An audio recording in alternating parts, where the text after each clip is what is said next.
இன்றைக்கு கோவையில் நடைபெறவுள்ள கலந்துரையாடலிலும் பங்கேற்க உள்ளேன். நாளை உதகமண்டலத்தில், அதன் பின்னர் சென்னையில் என இந்த நிலைக்குழுவின் பயணம் உள்ளது. 20க்கும் மேற்பட்ட நாடாளுமன்ற உறுப்பினர்கள் இந்த நிலைக்குழுவில் உள்ளனர்.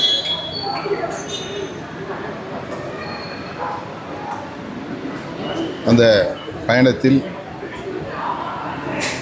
பாதுகாப்புத்துறை எவ்வாறு செயல்பட்டு கொண்டிருக்கிறது, இந்த நாட்டின் பாதுகாப்புக்காகவும் மேம்பாட்டுக்காகவும் என்பது குறித்து அதிகாரிகளோடு கலந்துரையாடலில் பங்கேற்கிற அனுபவம் கிடைத்துள்ளது. இன்றைக்கு கோவைக்கு வந்திருக்கிறேன். திமுக விசிக இடையிலான அந்த மோதல் நிலைக்கு ஒரு மிகப்பெரிய ஒரு அரசியல் அற்புதம் ஏற்படுகிறது. பெரம்பலூர் மாவட்டம் குன்னத்தில் நடைபெற்றுள்ள இந்த சம்பவம் மிகுந்த கவலை அளிக்கிறது. விரும்பத்தகாத நிகழ்வுகள் நடந்திருப்பது வேதனை அளிக்கிறது. விடுதலை சிறுத்தைகள் சமூக ஊடகங்களில் வரக்கூடிய அவதூறுகளுக்கு எதிர்வினை ஆற்ற வேண்டாம் என்று கேட்டுக்கொள்கிறேன்.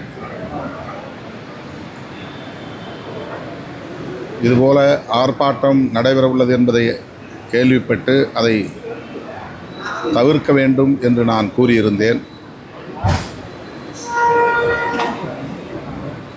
மாவட்ட முன்னணி பொறுப்பாளர்கள் அந்த தகவலை அறிந்து,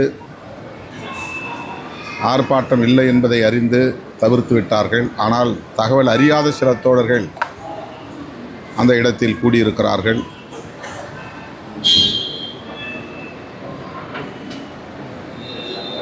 திமுகவை சார்ந்தவர்களும் அங்கே கூடியிருக்கிறார்கள். இதனால் விரும்பத்தகாத நிகழ்வுகள் நடந்துள்ளன.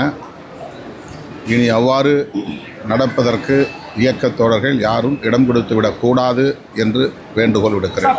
அதிமுக எம்எல்ஏக்கள் பதவி விலகிறதோ ராஜினாமா செஞ்சு நாளைக்கால இணையர்கள் வந்து பல்வேறு தரப்பினர் உதவி பெறுகிறாங்க. தூய ஆட்சி தருவன்னு சொல்லிட்டு முதல்வர் பதவி வந்திருக்காரு. அதே சமயம் வந்து அதிமுக வந்து விலகின உடனே வந்து தாவேக்கால இணையறாங்க. இதை பற்றி உங்கள் கருத்து? இது ஆரோக்கியமான ஒரு அரசியலாக விடுதலை சிறுத்தைகள் கட்சி உணரவில்லை, கருதவில்லை.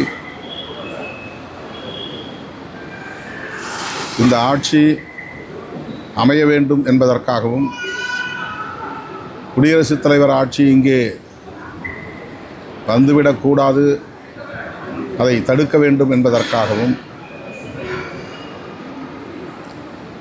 இடதுசாரி கட்சிகளோடு இணைந்து விடுதலை சிறுத்தைகள் கட்சி இந்த முடிவை மேற்கொண்டது. எங்கள் ஆதரவை நாங்கள் நல்கியிருக்கிறோம். வெளியிலிருந்து ஆதரவு நல்குவது என்கிற அந்த முடிவை மறுபரிசீலனை செய்ய வேண்டும், அமைச்சரவையிலும் இடம்பெற வேண்டும் என்று தவேக தரப்பில் விடுத்த அழைப்பை ஏற்று இயக்கத் தோழர்கள் மீண்டும் கலந்தாய்வு செய்து ஏற்கனவே எடுத்த முடிவை மறுபரிசீலனை செய்ய வேண்டும் என்று என்னை வலியுறுத்தினார்கள்.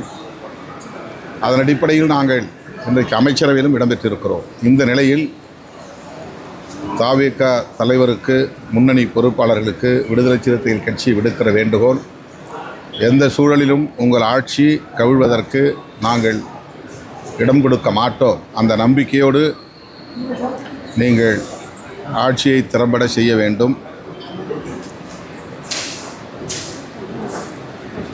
இந்த விமர்சனங்களுக்கு இடம் கொடுக்கும் வகையில் தவேக தலைமை செயல்படக்கூடாது என்பது எங்கள் விருப்பம். அதிமுக இது போன்ற நெருக்கடிகளை சந்திக்கும் என்று தேர்தலுக்கு முன்பே நான் சுட்டிக்காட்டியிருக்கிறேன். பாஜகவோடு கூட்டணி சேர்ந்ததன் விளைவாகத்தான் அதிமுகவின் ஆதரவை பெறுவதில் தாவேகாவுக்கு நெருடல் இருந்ததாக தாவேகா தலைவர்கள் கூறியிருக்கிறார்கள். ஒருவேளை பாஜகவோடு கூட்டணி இல்லாமல் அதிமுக தனித்து தேர்தலை சந்தித்திருந்தால் அவர்களோடு சேர்ந்து ஆட்சி அமைக்கிற முயற்சியை தாவேகா முன்னெடுத்திருக்கும். அவ்வாறு இல்லாமல் காங்கிரஸ் ஆதரவை நாடியதற்கும் இடதுசாரிகளுடைய ஆதரவை நாடியதற்கும் அதிமுக பாஜக உறவுதான் காரணம் என்பதை தாவேகா தலைவர்கள் கூறியிருக்கிறார்கள். ஆகவேதான் இன்றைக்கு அதிமுகவின் இந்த நெருக்கடி நிலை,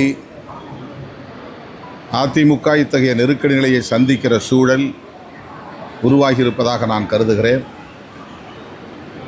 இது ஒருபுறம் இருந்தாலும் தாவேகா தலைமை இதுபோன்ற நடவடிக்கைகளுக்கு ஊக்கமளிக்கக்கூடாது என்பது என்னுடைய வேண்டுகோள். யார் சட்டமன்ற உறுப்பினர் பதவியை ராஜினாமா செய்துவிட்டு வந்தாலும் அவர்களை கட்சியிலே இணைத்துக் கொள்வது என்பது தாவேகாவின் மீதான நம்பகத்தன்மையை பாதிக்கச் செய்யும். எனவே தாவேகா தலைமை இதில் கவனமாக இருக்க வேண்டும் என்பது என்னுடைய வேண்டுகோள். தாவேகாவுக்கு வந்து மெஜாரிட்டி இல்லாதனால எம்எல்ஏக்களை வந்து ரிசைன் பண்ணிட்டு அவங்க தலித்துகளுக்கு நாங்கள் தான் முக்கியத்துவம் கொடுக்குறோம் அப்படிங்கிற மாதிரி ஒரு சமூக வலைதளத்தில் தாவேகா வந்து ஒரு பரப்புரையை மேற்கொள்கிறோம். என்னது? நான் வந்து தலித்துகளுக்கு வந்து 7 பேருக்கு நாங்கள் தான் அமைச்சர் பதவி கொடுத்துருக்கோம், இதுதான் முதல் முறை, அதனால் தலித்துகளுக்கான அரசியலை நாங்கள் தான் கையில் எடுக்கிறோம் அப்படிங்கிற மாதிரி அவங்க சமூக வலைதளங்களில் வந்து பரப்புரை செஞ்சுக்கிட்டே இருக்காங்க. அதை பற்றி உங்களுக்கு தமிழ்நாட்டு அரசியலில் தலித்துகளுக்கு இவ்வளவு பேருக்கு அமைச்சரவை இடம் கொடுத்திருப்பது இது முதல் முறை. ஆனால் கர்நாடகாவில் ஏற்கனவே 6 பேர் 7 பேர் என்கிற அளவுக்கு அமைச்சரவையில் இடம்பெற்றிருக்கிறார்கள் என்பது ஒரு சான்றாக இருக்கிறது, எடுத்துக்காட்டாக இருக்கிறது. சில சட்டமன்ற உறுப்பினர்களுக்கு அமைச்சர் பதவி வழங்குவது என்பது அந்த சமூகத்திற்கான ஒட்டுமொத்த அரசியலையும் முன்னெடுப்பதாக ஆகாது. அந்த சமூகத்திற்குரிய அங்கீகாரம் அளிக்கப்பட்டிருக்கிறது என்கிற வகையில் மகிழ்ச்சி. தாவேகாவுக்கு வந்து மெஜாரிட்டி இல்லாதனால இப்போ ரிசைன் பண்ண எம்எல்ஏக்களை வந்து ஜெயிக்க வச்சு அவங்க அதன் மூலிமா மெஜாரிட்டியாக இருக்கிறதுக்கான வேலைகளை செய்யுதுன்னு ஒரு குற்றச்சாட்டு. அதனால தான் இதை நான் சொன்னேன். அந்த மாதிரியான நடவடிக்கைகளை தாவேகா தலைமை ஊக்கப்படுத்த வேண்டாம். ஆதரவளிக்கக்கூடிய எங்களை போன்றவர்கள், அதாவது காங்கிரஸ் ஏற்கனவே நாங்கள் உங்களோடு நாடாளுமன்ற தேர்தல் வரையிலும் கூட்டணி வைக்கிறோம் என்ற அறிவிப்பையே வெளியிட்டு விட்டார்கள். எனவே அவர்கள் ஆதரவை திரும்ப பெறப்போவதில்லை. இடதுசாரிகள் வெளியிலிருந்து ஆதரவு தருவதால் அவர்கள் எந்த நேரத்திலும் ஆதரவை திரும்ப பெறுவதற்கான வாய்ப்பு இருக்கிறது என்கிற ஐயம் இருந்தாலும் அவர்கள் ஆட்சியை கழுக்க நாங்கள் இடம் கொடுக்க மாட்டோம் என்று உறுதியளித்திருக்கிறார்கள். விடுதலை சிறுத்தைகள் கட்சி அவ்வாறு வெளியிலிருந்து ஆதரவு தெரிவிப்பது பாதுகாப்பற்றது என்ற எண்ணம் அவர்களுக்கு மேலோங்கி இருந்ததனால் விடுதலை சிறுத்தைகள் கட்சிக்கும் இந்திய யூனியன் முஸ்லீம் லீக் கட்சிக்கும் அமைச்சரவையில் சேருங்கள் என்ற அழைப்பை விடுத்தார்கள். அவர்களுடைய அந்த அழைப்பில் உள்ள நுட்பத்தை நாங்கள் புரிந்து கொண்டோம். அதனை அங்கீகரிக்கிற வகையில் அல்லது ஏற்கிற வகையில்தான் எங்கள் கட்சியும் அமைச்சரவையில் இடம்பெறுவது என்கிற முடிவை கடைசியாக எடுத்தது. எனவே இந்த கட்சிகளின் ஆதரவு ஆட்சி நீடிக்கிற வரையில், அதாவது 5 ஆண்டு காலம் வரையில் இருக்கும் என்கிற நம்பிக்கையோடு தாவேகா செயல்பட வேண்டும் என்பது என்னுடைய வேண்டுகோள். இந்த சந்தேகம் வருவதால் தான் அதிமுகவிலிருந்து பதவியை ராஜினாமா செய்துவிட்டு வரக்கூடியவர்களை இங்கே சேர்க்கும், தாவேகாவில் சேர்க்கும் முயற்சிகள் நடக்கின்றன என்கிற விமர்சனங்கள் வருகின்றன. இந்த விமர்சனங்கள் தாவேகாவின் எதிர்கால அரசியலுக்கு உகந்தது அல்ல, ஒரு நல்ல அறிகுறியும் அல்ல என்பதை தோழமையோடு சுட்டிக்காட்ட விரும்புகிறேன்.